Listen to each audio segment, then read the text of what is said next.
Nah, kalau kamu punya aplikasinya enak, karena kamu tahu mana ayat korelasi, mana ayat tidak terkorelasi. Aku punya aplikasinya, kebetulan aku punya. Nih ya, kamu lihat ini ya. Pendaftaran dan hukuman. Bangkitlah pula murka Tuhan terhadap orang Israel. Ia menghasut Daud melawan mereka. Di sini yang bangkit murka siapa? Saya ingin konfirmasi deh biar kita nggak bertele-tele nanti. Menurut yang kamu baca di sini, yang bangkit murka dan menghasut Daud itu siapa di sini? Tertulis. Murkanya Tuhan. Tuhan ya. Nah, kamu lihat di sini ada 1 Tawarik pasal 21 nomor 117. Ini ayat terkorelasi atau cerita ini sama-sama ditulis di dua kitab ini. Ceritanya yang sama. Kamu perhatikan nih, aku klik nih. Coba perhatikan layar biar kamu lihat kalau aku lagi klik ya. Nah, coba kamu baca di sini. Yang murka dan menghasut siapa di sini?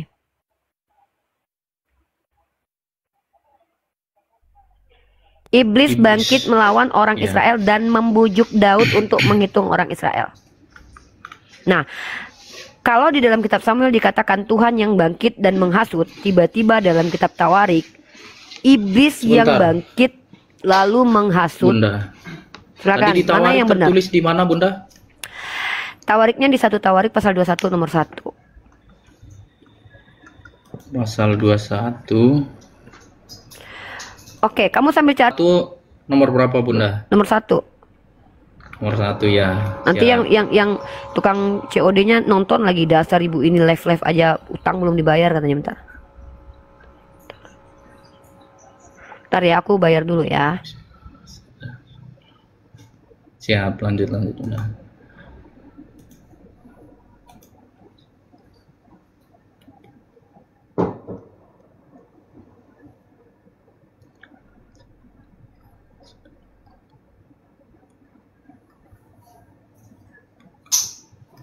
Lu suara apa sih? Ya terserah itu.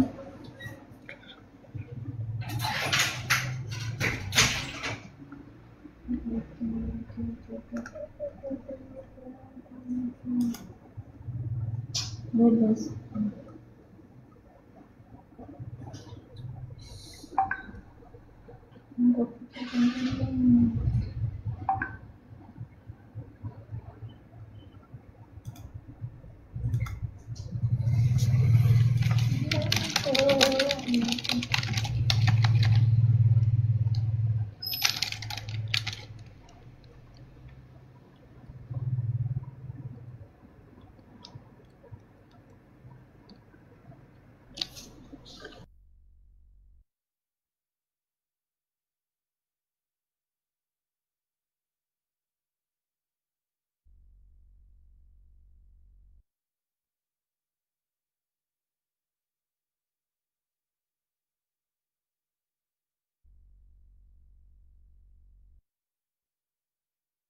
Gimana, Vicky? Sudah dibaca?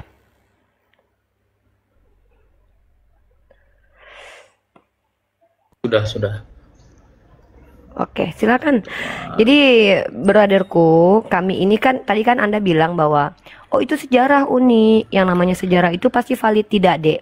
Kamu kalau belajar ilmu sejarah sebagai ilmu, kamu tahu sejarah itu bisa dikorup. Makanya banyak orang-orang ahli sejarah itu mengkritisi sejarah-sejarah kemudian mereka perbaiki. Banyak kok kejadian itu.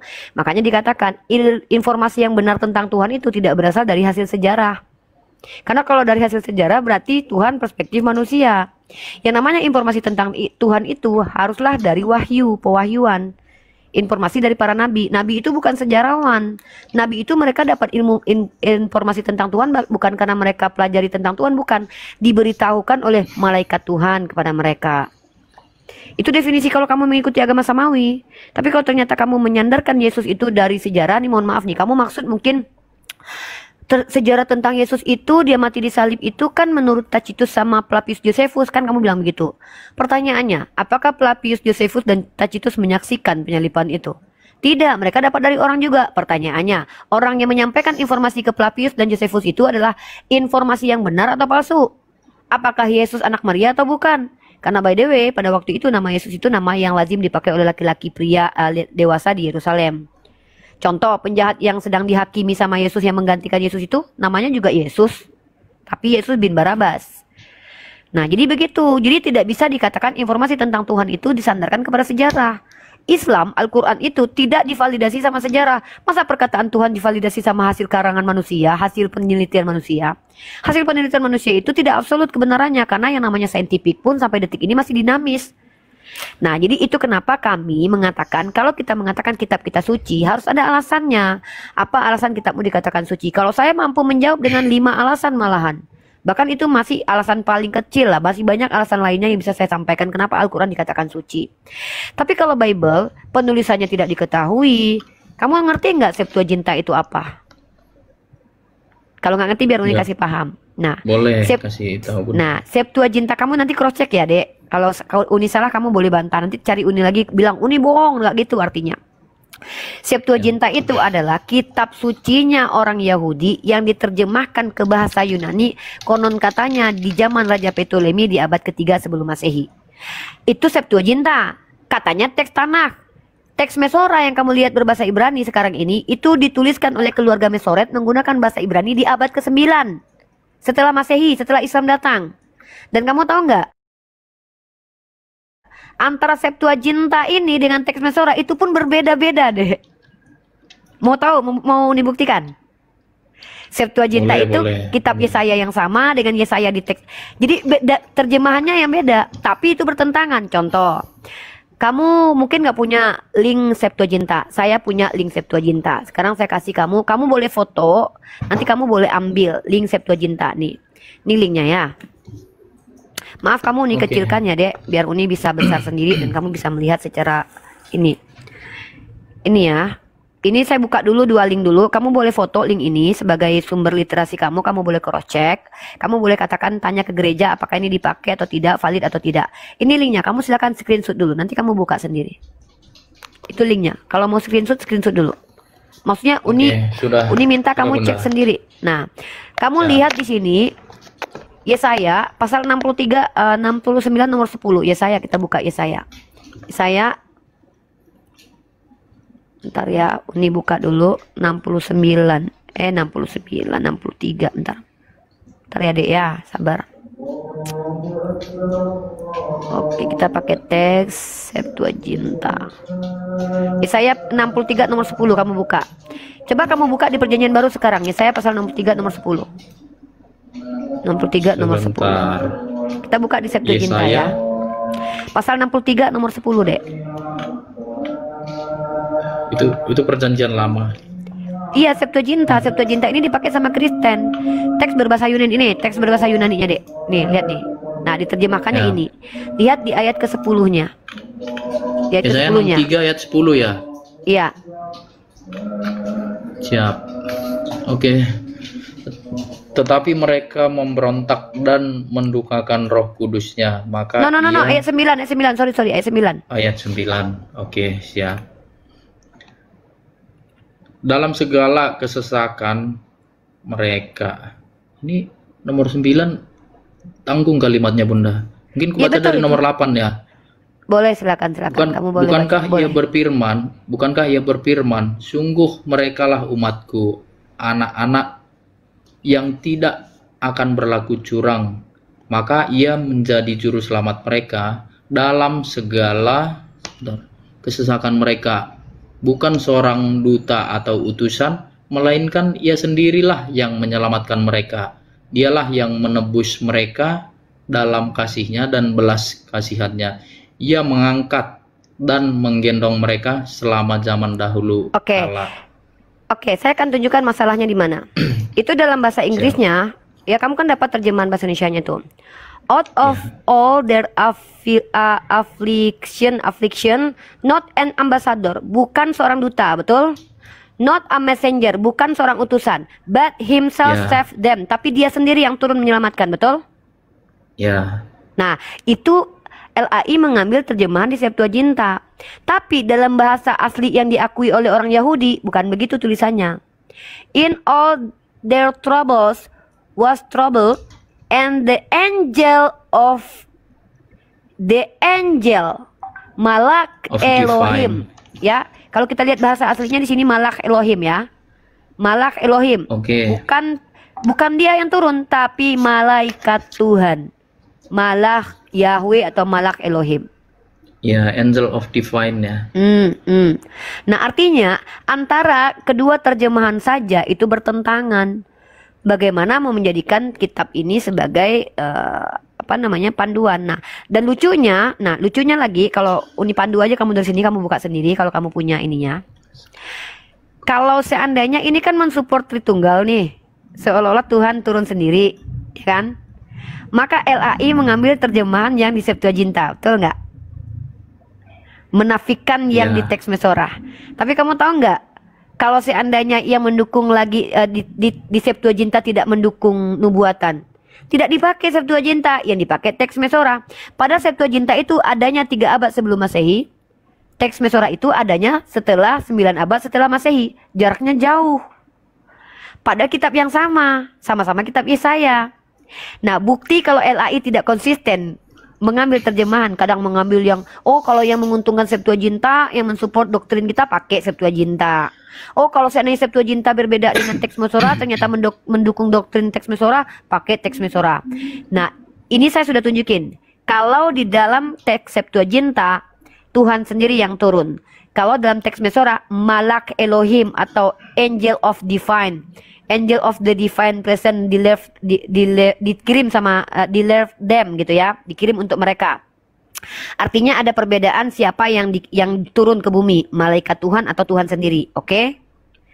Nah, dan kamu tahu nggak?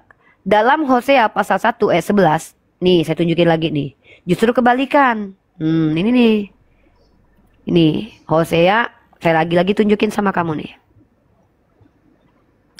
Sekarang kita lihat Hosea, ini kan Isaya, sekarang kita lihat Hosea. Nah, Hosea di sini namanya adalah kitab Hosea nih ya, Hosea. Dan kamu lihat di ayat ke-11-nya, di pasal ke-11. Klik pasal 11. Oke. Ya, di ayat pertamanya di sini, early in the morning were they cast off, the king of Israel has been cast off, for Israel is a child, and I love him, and out of Egypt have I called his children. Nah, ini kata-kata yang mau saya garis bawahi. Di sini Tuhan berfirman, dari Mesir aku memanggil anak-anaknya. Maka ini merujuk kepada anak Yakub. Karena di sini bicara tentang raja Israel yang adalah Yakub. Early in the morning where they cast off, the king of Israel has been cast off. For Israel is a child. Waktu Israel masih kecil. And I love him. Dan saya mencintainya. And out of Egypt. Lalu dia keluar dari Mesir kan. Dan aku dari Mesir kupanggil anak-anaknya. As I call them. Ya, dipanggil anak-anaknya. Ngerti nggak? Berarti yang dipanggil itu ke-12 suku Bani Israel ya. Dan kamu tahu nggak? Iya, di dalam teks Mesorahnya justru yang dipanggil adalah Yakubnya. Yang dikatakan di situ, dari Mesir ku panggil anakku. Katanya berbeda sekali, diksinya berubah gitu loh. Mana yang bisa kita percaya kalau begitu? Nah, ini Hosea. Ya, itu mana Tanak ya Bunda ya? Iya, kitab Perjanjian Lama. Ya, siap-siap. Itu masuk ke dalam Ketuvim dia, kitab para nabi dia. Joshua, Samuel, Yeskiel, Joel, Amos, Obadiah, Jonah, Nahum, Mika, Habakuk, Malaki. Masuk ke dalam ini ya. Masuk ke dalam catatan-catatan ya, bentar. Bentar ya. Hosea di sini apa ya? Obadiah, Joel, Amos, Yeskiel, Isaya. Wah, ini nih ya. Nih, Hosea pasal 11 nih. Kamu boleh cross check nanti ya, deh. Kamu boleh ambil linknya nanti. Nih, I fell in love with Israel when he was still a child, and I have called him my son. Dari Mesir ku panggil anakku. Kamu lihat terjemahannya di dalam kitab Matius. Diambil oleh penulis kitab Matius, terjemahan yang belum ada gitu loh. Terlalu tinggi kalau ini sih. Maksudnya intinya antara Hosea di Septuaginta dengan Hosea di kitab teks Mesorah itu berbeda. Sama seperti Yesaya 63 nomor 10 yang di Septuaginta dengan di Hosea itu di teks Mesorah itu beda. Kita tidak bicara ayat by ayat loh deh ya. Kita bicara kitab yang sama, ayat yang sama, hanya terjemahan berbeda. Ngeri. Nah, bagaimana Anda bisa mengatakan bahwa informasi dari kitab Anda itu valid, benar, kredibel, atau memiliki otoritas tertinggi, sementara Pertama, Anda sebagai orang Kristen kalau kami tanya nanti, tahukah Anda siapa penulis kitab Anda? Anda tidak mengetahui, Dekku. Kemudian itu baru penulis, Dek. Anda tahu tidak kalau Katolik sendiri mengakui penulis kitab PB itu tidak jelas? Tahu? Biar Uni kasih lagi data. Oke, lanjut aja. Oke. Uni Udah. kasih, maaf ya Dek ya, ini kebenaran ini memang menyakitkan, tapi Uni boleh kamu bantah kalau Uni salah. Tapi Bunda ini kalau ngomong sama aku ini ya, maksudnya sangat terarah. Biasanya Bunda itu ini loh, Lihat agak dulu. keras loh ngomongnya sama orang. Kalau yang naik penghujat ya Uni nggak mungkin lemah lembut lah. Kalau kamu ingin tahu, Uni kan tergantung siapa yang datang. Kan yang Uni hadapi bukan hanya orang yang ingin tahu, tapi ada yang memang naik tuh untuk menghujat agama Islam. Dan kami tidak Iya sih. diajarkan apabila ditampar pipi kiri kasih kanan tuh kami nggak diajarkan, karena bagi kami itu kezoliman terhadap diri sendiri. Kami kalau yang naik itu adalah orang-orang yang berpolemik tapi dia tidak tahu. Bagi kami harus kami kasih dia pemahaman juga, pelajaran juga. Sama juga saya tidak mau berhadapan dengan orang-orang yang menghujat lalu saya cuman diam begitu saja, enggak, saya komparasi. Nah, kamu kan ingin tahu. Karena kamu ingin tahu dan ingin membuktikan bahwa saya ini berbohong atau tidak, nanti kamu boleh foto kok semua situs yang saya buka. Ini dari situs Catholic Identity. Ini dari A Service a Brisbane Catholic Education, dan ini divalidasi sama orang Katolik sendiri bernama Bapak Dr. Antonius, teman saya juga. Nah, dan di sini dikatakan apa? Siapakah penulis Bible? Di sini judulnya Who Wrote the Gospel and When? Siapa penulis Bible dan kapan? Ternyata di sini dikatakan bahwa penulisan Injil menyandang nama Markus tidak diketahui. Penulisan Injil tentang nama Matius, kepengarangan Injil yang menyandang nama Matius juga tidak pasti. Kepengarangan Injil yang menyandang nama Lukas juga tidak pasti. Kepengarangan Injil yang menyandang nama Yohanes masih menjadi misteri. Nah, dari mana kalian umat Kristen meyakini bahwa itu penulisnya Matius, Markus, Lukas? Itu tradisi gereja, adikku. Tradisi gereja. Dan itu diakui oleh seorang dokter Perjanjian Lama dan Perjanjian Baru. Namanya, ini data dari orang yang akademik ya. Kamu boleh membantah kok. Kami hanya memberitahu, kami tidak memaksakan kamu supaya terima gitu. Kamu boleh kritisi nanti. Nih, Bible menurut para ahli. Kamu boleh baca bukunya nanti ya. Ini ahli teologi loh ya, bukan orang Islam. Nih, kenapa penulis kitab itu disematkan nama itu? Nih, saya sudah kumpulkan datanya dan kamu boleh ambil bukunya nanti.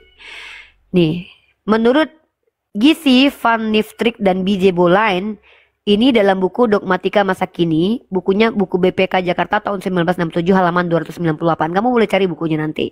Apa kata dia dikutip di situ? Kita tidak usah malu-malu bahwa terdapat berbagai kekhilafan di dalam Alkitab. Ini bukan kata saya. Ini kata Gizi Van Niftrik dan B.J. Boleyn. Di dalam mana kamu bisa baca? Dalam buku Dogmatika Masa Kini BPK Jakarta tahun 1967 di halaman 298. Bahwa dikatakan kita tidak usah malu-malu bahwa terdapat berbagai kekhilafan di dalam Alkitab tentang angka tahun yang tadi yang ditunjukkan sama Ustadz Alwan. Kemudian menurut siapa lagi? Menurut D.C. Mulder, pembimbing ke dalam Perjanjian Lama BPK Jakarta 1963 halaman 205. Sekarang kamu cari bukunya. Uni memang belum punya bukunya, tapi Uni berani bertanggung jawab. Jadi benarlah Daud itu pengarang Mazmur yang 73 jumlahnya. Hal itu belum tentu. Sudah beberapa kali kitab suci menjumpai gejala bahasa orang Israel suka menggolongkan karangan-karangan di bawah nama orang yang termasyur. Karena nama Matius itu masyur, maka bisa jadi dia mengikuti cara orang Yahudi begitu. Jadi ini yang bisa kami sampaikan kepada Anda karena kami belajar.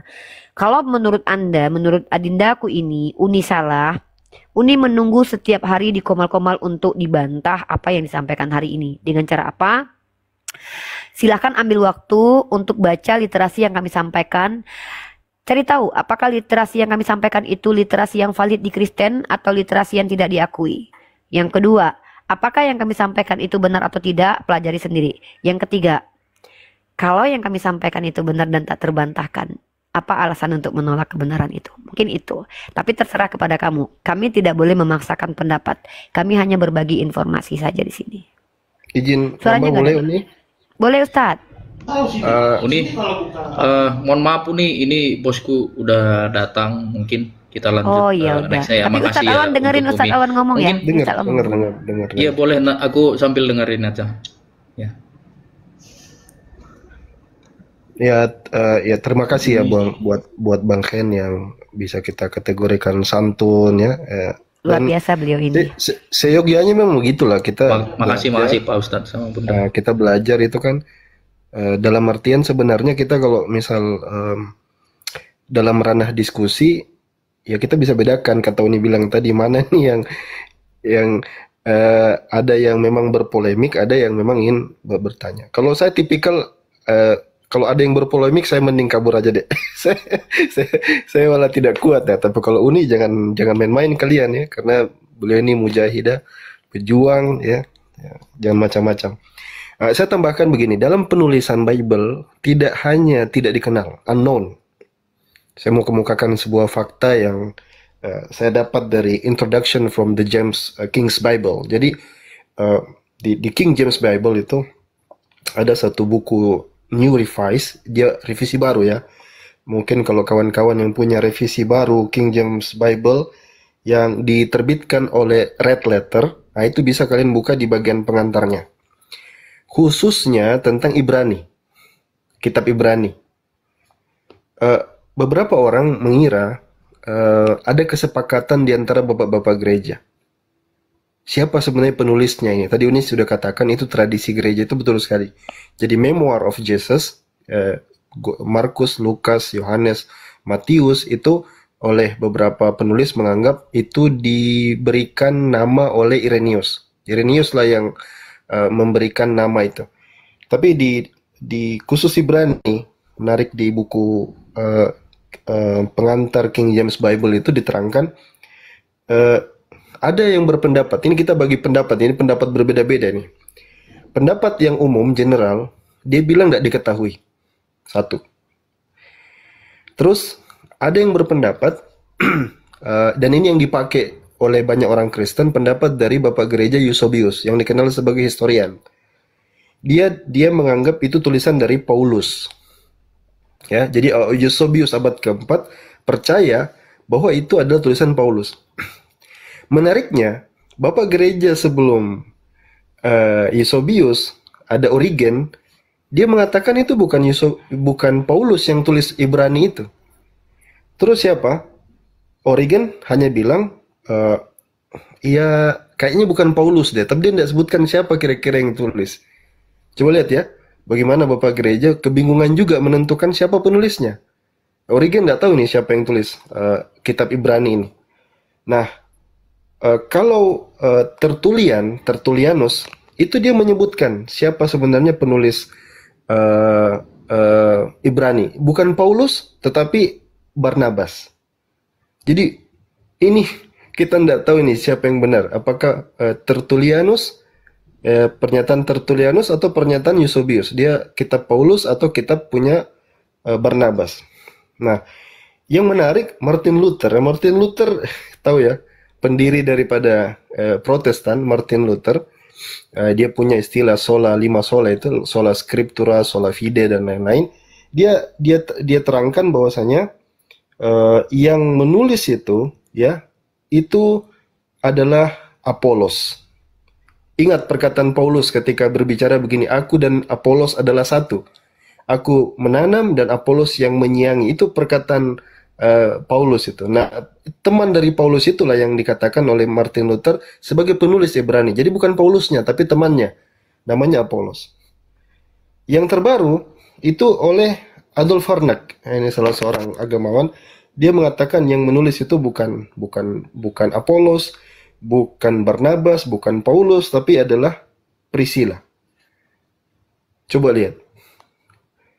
Ini para bapak gereja bingung sendiri siapa yang nulis. Nah, ini tambahan saja buat apa penjelasan Uni tadi tentang tulisan yang tidak diketahui siapa, tapi malah diperdebatkan oleh bapak gereja, ini siapa yang nulis, begitu. Nah, tambahan. Fadhal Uni. Ya, Ken, pertama Uni ucapkan terima kasih kamu sudah bergabung di Komal ini. Ini memang berat kalau dibahas karena iman ini adalah sesuatu yang sangat sensitif. Tidak semua orang bisa berjiwa besar untuk menerima perbedaan dan menerima fakta-fakta. Apalagi konteks dari room ini terkadang menampilkan debat. Uni yakin kok sebagai orang Kristen pasti kamu sedikit banyaknya ada rasa ketersinggungan lah dengan komal-komal semacam ini. Tapi begini dari Uni adekku ya, kalau kita ini adalah orang yang merdeka, independen dalam berpikir, dan kalau kita adalah orang yang jujur dengan diri kita, dan memang kita mengatakan bahwa kita butuh ilmu gitu loh, kita sebenarnya tidak perlu tersakiti dengan komal-komal semacam ini. Bahkan saya sendiri, kalau ada komal Kristen yang betul-betul membahas agama Islam dengan menggunakan metode ilmu, saya akan senang sekali untuk masuk ke sana. Tapi kamu mungkin melihat banyak sekali orang-orang yang kemudian cenderungnya untuk menjatuhkan agama tertentu. Sebenarnya nggak perlu dilakukan menjatuhkan itu, karena kalian sendiri akan memilih nanti agama mana yang benar, agama mana yang tidak, itu kamu yang memilih nanti. Nah, sekali lagi, room ini tidak memaksa kalian untuk masuk ke dalam Islam, karena menurut aku dan Ustadz Alwan dan siapapun seluruh umat Islam di dunia ini, bahkan Nabi Muhammad sendiri tidak mampu mengislamkan orang, hanya mampu menyampaikan saja, kemudian yang mengislamkan itu adalah Allah. Jadi Ken, terima kasih, kesantunannya luar biasa. Kamu termasuk oknum ya, karena jarang-jarang ada orang Kristen sesantun kamu gitu. Kalau ada pun biasanya dituduh Islam biasanya. Mudah-mudahan ini jadi pembelajaran buat orang Kristen yang lain, kalau kamu tuh termasuk orang yang berjiwa besar dalam menerima pembelajaran terkait tentang perbedaan ini. Mungkin gitu kan, kalau ada yang disampaikan, sehat-sehat selalu, jangan ini deh, jangan kapok, jangan bosan kalau masuk ke koma Islam. Misal kamu nggak mau ngebahas tentang agama kamu, nggak apa-apa. Kamu tanya aja tentang Islam biar kami yang menjawab, karena itu adalah kewajiban kami dan tugas kami. Ya, dan jangan bergaul dengan orang-orang Kristen yang kamu lihat sudah mulai membenci ya Ken. Banyak sekali rom-rom Kristen yang notabene-nya itu bukan membahas secara ilmu pengetahuan baik literatur begini, tapi mereka bawa pandangan pribadi, tapi mengutip dalil yang mereka selewengkan. Dan itulah yang disebut sebagai rum-rum penyesatan. Kalau seandainya kamu tadi bisa bantah apa yang kami sampaikan, is okay, kami senang sekali. Tapi bantahnya pakai perspektif para scholar, bukan pakai perspektif pribadi. Karena kalau kita pakai pribadi itu namanya asumsi. Dan asumsi kita itu belum tentu mewakili agama kita. Seperti itu ya adekku ya. Semoga sehat selalu, dapat hidayah dari Siap. Allah. Ya, makasih semoga ya Bunda ya. masuk koma. Kita Ya. dengar kayak kakak lagi nasihatin adiknya gitu. Teman. Iya Ya, Ustadz. namanya kita hidup pasti tetap belajar lah. Iya siap. Karena kita Salam bukan toleransi untuk ya. membenarkan, menyalahkan. Betul. Kita nyari kebenaran. Seperti Semoga itu. kamu benar-benar serius untuk belajar dan mencari kebenaran, sehingga pada akhirnya Allah yang memilih kamu, bukan kamu yang memilih, tapi Allah yang mengizinkan kamu untuk masuk ke Islam. Insya Allah itu doa saya aja. Tapi terserah kamu, kembali ke kamu. Semoga kamu betul-betul serius dan jujur. Kunci untuk benar itu ada 3 sih Ken. Menurut Uni, yang pertama, ya menurut perspektif Uni pribadi, yang pertama jujur. Yang kedua kita rendah hati. Yang ketiga bisa baca KBBI gitu loh. Karena rata-rata teman-teman Kristen gitu kalau diskusi sama Uni, kenapa Uni debat keras, mereka suka nyelewengin KBBI. Tuhan itu kekal nggak? Kekal Tuhan kami, tapi mati. Oh iya Tuhan kami mati, tapi kekal. Kekal sendiri kan nggak bisa mati, tapi nanti ada aja penjelasannya gitu. Ya sehat-sehat ya Ken ya. Oke, kalau mau turun boleh, yang lain juga mau naik silakan. Masih ada Ustadz Alwan, masih bisa diskusi sama kita. Masih ada waktu sekitar mungkin 1 jam Oke, maksimal. makasih izin turun Thank you Bunda. Dek, Ya. sehat-sehat Dekku. Salam you. toleransi. Ya, sehat-sehat juga. Kalau sini buka Alkitab sini. Iya. Oke, Mabiring Ting. Silakan agamanya apa?